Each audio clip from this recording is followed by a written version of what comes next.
오늘 성경 말씀 신약 성경 요한복음 1장입니다. 요한복음 1장 29절 한 절입니다. 요한복음 1장 29절.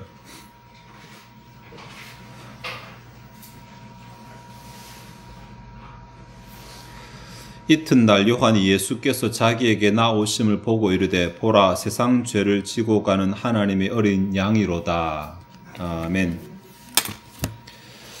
여러분 느끼셨는지 모르겠는데 요즘이 성탄절이 예전만 좀 못하지 않습니까? 뭔가 뭐 경기 때문인지 뭐 때문인지 하여튼 밖에 나가보면 성탄이라고 그렇게 크리스마스라고 하는 분위기가 예전만 하지 못하다라고 이렇게 말씀하십니다. 그런데 왜 그럴까를 곰곰이 생각해 보니까 이것 하나 분명히 연관이 있겠다라는 생각이 드는 것이 성탄절날 예수님이 없잖아요. 나가면 크리스마스는 있는데 예수님은 없잖아요. 네. 요즘에 찬송가, 우리가 부르는 찬송가의 가사를 가족으로 바꾸어서 그렇게 부르는 캐롤 나왔습니다. 그러니까 캐롤로 따로 만든 것이 아니고 찬송가인데 분명히 저기서 다음에 노엘이 나와야 되는데 평화가 나오고 네. 이렇게 가족으로 바꾸는 것이 나왔습니다. 이슬람 국가나 불교 국가에서도 크리스마스 축제합니다. 네. 근데 정작 그렇게 하지만 예수님은 안 계신 것입니다. 생일인데 주인공이 빠졌는데 그 생일이 재미가 있을 리가 없죠. 살기가 어려워져서 안 지키는 건 아니에요. 우리 예전에 훨씬 더 어려웠어요. 그래도 다 지켰어요. 가장 지키고 최선의 것을 드리고 있는데 살기가 편해져서도 아니에요. 주인공이 빠져서 그런 것이라 생각됩니다. 사실 초대교회는 성탄절이 없었습니다. 성탄절이 350년에 처음으로 로마 대주교회에서 기념일로 지정이 되거든요. 350년 이전에는 성탄절이 존재하지는 않았어요. 예수께서 오셨다라는 것이 중요했지 언제 오셨는가 별로 중요하지 않았어요. 그래서 예수님께서 오셔서 하셨던 부활절은 1세기부터 지켰는데 성탄절은 기록은 조금 있긴 있어요. 2세기 때 기록이 조금 있는데 예수님께서 3월 25일 날 수태되셨다. 이런 기록은 있어요. 3월 25일 날 수태되셨으니까 당연히 우리는 이제 10달이라고 말하죠. 만으로 9개월이잖아요. 만 9개월 뒤인 12월 25일 날 예수님께서 탄생하셨다라고 하는 것이 점차 이렇게 만들어져 갑니다. 그러다가 아까 말씀드린 350년에 이제 12월 25일이 성탄절이 됐는데 이날 안 오셨을지도 몰라요. 오셨을 수도 있고 모릅니다. 우리는. 동방정교회는 1월 7일이 성탄절이거든요. 우리는 12월 25일이 성탄절이지만 다르잖아요. 네. 이렇게 다른 것은 그날이 정확하지 않기 때문입니다. 근데 중요한 것은 그날이 언젠가가 아니죠. 여름에 오셔도 상관없어요. 중요한 것은 그가 오셨다라는 것이고 그가 오신 것이 우리에게 중요한 것은 그가 무엇 때문에 오셨는지 왜 오셨는지 그분의 오심에는 이유가 있다는 것입니다. 오늘 본문이 그 이유를 말해주고 있는데 본문에 보시면 요한이 예수님을 어린 양이라고 부르고 있습니다.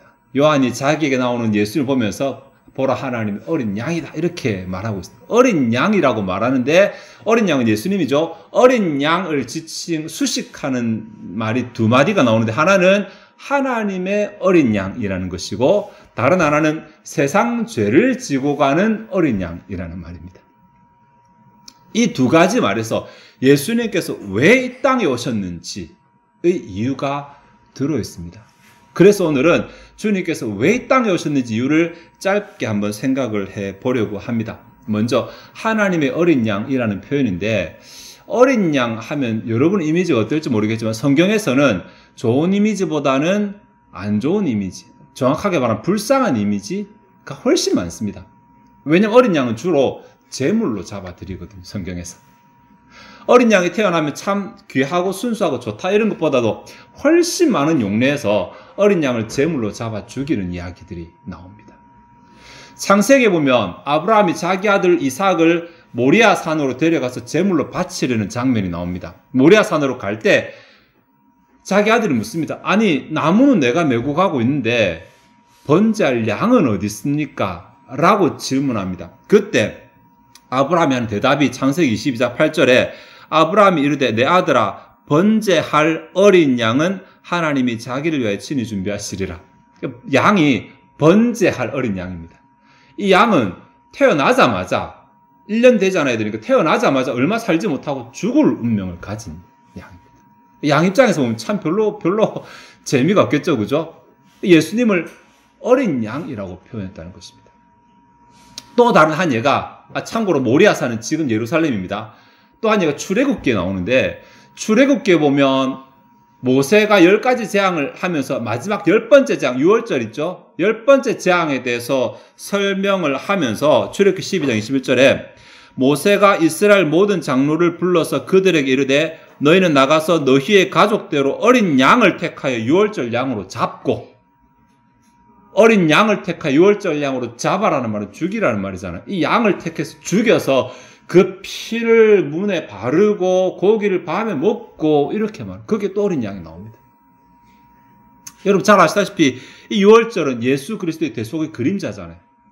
그러니까 아브라함의 예서나 모세 출애굽의 예서나 볼 때 어린 양 이미지는 별로 그렇게 썩 좋은 이미지는 아닙니다. 오히려 순수하기 때문에 더 불쌍한 그런 이미지.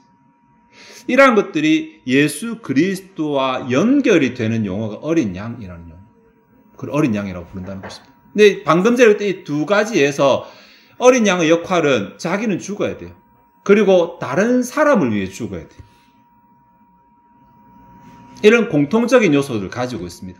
근데 본문은 이렇게 예수님을 어린 양이라고 부르는데 죽어야 되고 다른 사람을 위해 죽어야 되는 이런 양이라고 표현을 하는데 하나님의 어린 양이라고 했다는 거죠. 하나님의 어린 양. 그러니까 하나님의 어린 양은 도대체 무슨 말일까? 앞에 제가 들었던 창세기 22장에 나오는 어린 양은 하나님이 자기를 위하여 친히 준비하시리라. 여기서 힌트를 찾을 수 있습니다. 하나님이 준비하신 어린 양이라.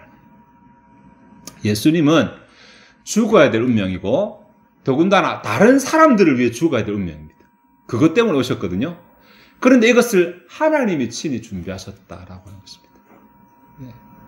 예수님과 굳이 족보를 따지자면 아버지신데, 굳이 따지자면, 자기의 사랑하는 아들을 다른 사람을 위해서 죽어라고 보내셨다고, 그것을 준비하셨다라는 것입니다. 보통 일 아니잖아요. 그러니까 우리가 성탄절을 지키면서 주님이 빠져버리면 이날은 그냥 축제일일 뿐입니다. 주님이 왜 오셨는지를 우리가 망각해버리면 이날은 연인끼리 즐기는 날이고 가족끼리 즐기는 그 날에 불과한 것입니다. 성탄절을 제대로 지키려면 주님께서 왜 오셨는지를 한 번을 생각해 봐야 돼요. 그러면 기뻐하는 것 이전에 감사하는 게 먼저죠. 감사하는 게. 조금 더 구체화시키는 것이 다음 표현인데, 세상 죄를 지고 가는 어린 양이라는 표현입니다. 세상 죄를 지고 가는 어린 양. 세상 죄라는 말은 세상이 가지고 있는 죄라고도 할 수 있지만 세상 곧 죄라고도 할 수 있습니다. 문법적으로 똑같이 볼 수 있거든요. 세상 자체가 죄입니다. 그러한 것을 풀 수 있는 실마리가 요한복음의 저자와 동일한 저자가 기록한 요한 1서에 이런 말이 있습니다. 또 아는 것은 우리는 하나님께 속하고 온 세상은 악한 자 안에 처한 것이며, 그러니까 세상에 속했다는 자체가 죄입니다. 우리가 세상에 속해 있었던 자들이거든요. 근데 우리는 죄 가운데 나서 죄 가운데 살다가 죄 가운데 죽습니다. 그러니까 우리가 죄인인지조차도 모릅니다. 익숙하니까. 남 속이는 게 너무 익숙하고 이기적이 너무 익숙하고 그 가운데서 태어나고 그렇게 살다 그렇게 죽으니까 문제의식을 전혀 가지지 못하는 것입니다. 하지만 그것이 죄가 아닌 것은 아니거든요. 죄 가운데 사는 우리들이 죄를 예수님께서 지고 가신다라는데, 여기 본문에 지고 가는 이라는 표현은 사실은 좀 지고 가는 맞지 않습니다. 원래 원어는 그렇지 않습니다. 이 말은 치워버린다는 말이에요. 치워버린다.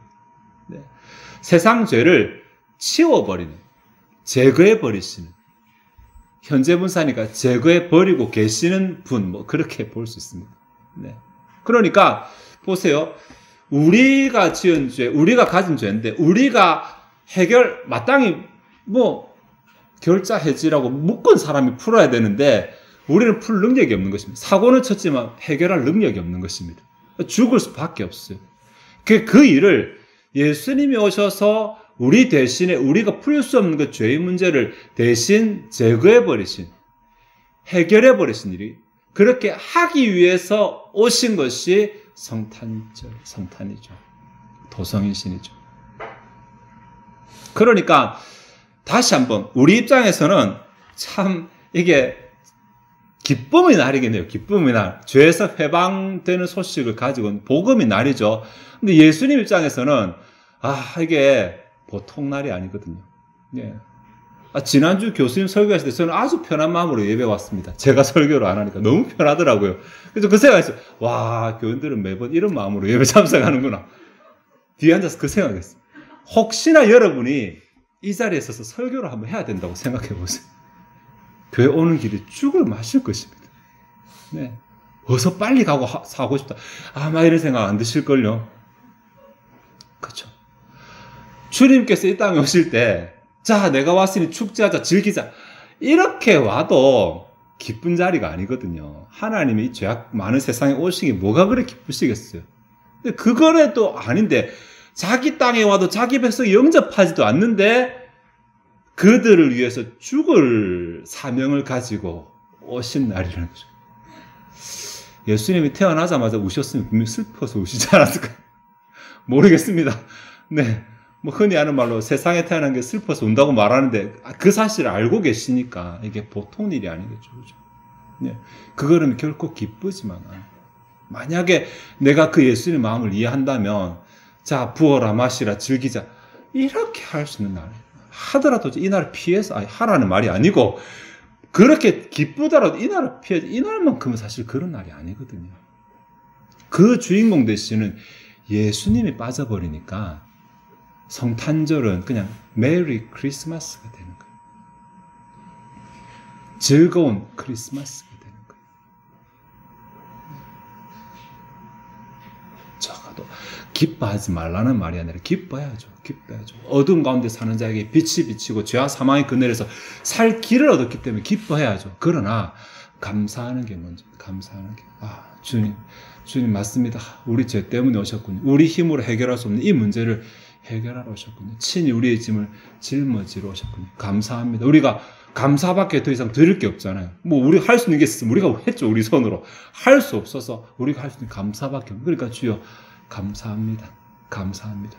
그리고 나서 이제 주님께서 이루신 일련에서 죄에서 자유된 것을 기뻐하는 그 날이 성탄절입니다. 오늘 또 한 번의 성탄절을 보내면서 자 이제 예배 시간이라도 지금이라도 주님 나의 모든 죄를 해결하러 오셨군요. 죄를 치우기 위해서 오셨군요. 감사드립니다. 이런 고백하시고 주님 안에서 기쁨을 누리게 해달라고 이렇게 또 한 번 또 마음 가운데 생각하고 기도하고 그런 저와 여러분 되시기를 바랍니다. 잠깐 기도하시겠습니다. 하나님 2019년도 성탄절기를 보냅니다. 주님께서 어느 날 오셨는지를 정확히 알지 못하겠지만 분명한 것은 주님께서 오셨고 또 더 중요한 것은 주님께서 왜 오셨는지를 우리에게 말씀해 주셨습니다. 하나님이시여 세상의 죄를 지기 위해 오셨는데 우리가 요청해서 온 것이 아니라 우리가 떠받들어 온 것이 아니라 하나님이 알지 못하는 우리를 위해서 친히 준비하셔서 이 땅 가운데 보내시고 순종하셔서 오신 날인 것을 우리가 생각하게 하옵소서. 지금도 여전히 무지합니다. 우리가 잘난 줄 알고 우리가 잘못된 것 보지 못하고 우리가 기준인 줄 알고 살아갑니다. 하나님 원컨대 이런 교만한 마음들을 깨트려 주시고 하나님의 백성답게 감사하며 주님 안에서 즐거워하는 주의 백성들 자녀들 되게 도와주시옵소서. 감사드리며 예수 그리스도의 이름으로 기도하옵나이다. 아멘.